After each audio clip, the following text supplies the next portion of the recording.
In today's video, I'm going to teach you how to set up rules in Trello. 5 minutes. Trello's rules are part of its automation features, often called Butler. They let you tell Trello, when this happens, do that. So your board keeps itself organized while you focus on the real work.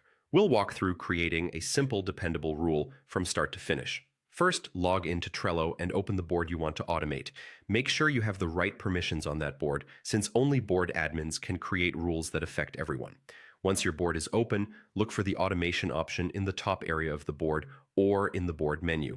Click it, then choose Rules. This opens the rule builder where you'll define the trigger and the actions. Click Create Automation to start a new rule.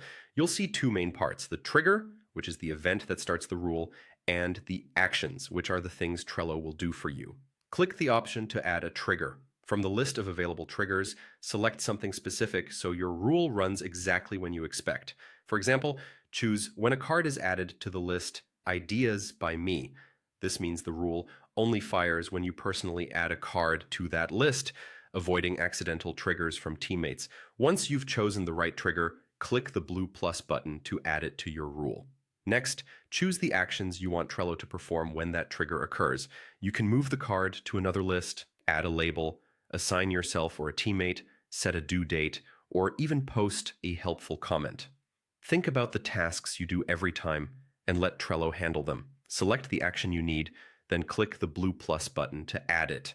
You can stack multiple actions to build a small workflow, and each one gets added the same way. Keep your first rule simple so it's easy to understand and maintain. When you're satisfied with the trigger and actions, click Save at the top.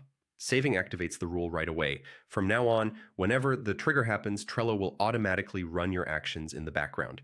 If something doesn't behave as expected, revisit the rule to refine the trigger or remove any actions that aren't needed.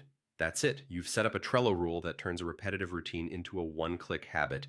Use this same process to automate other lists and scenarios, and watch your board stay organized with less effort.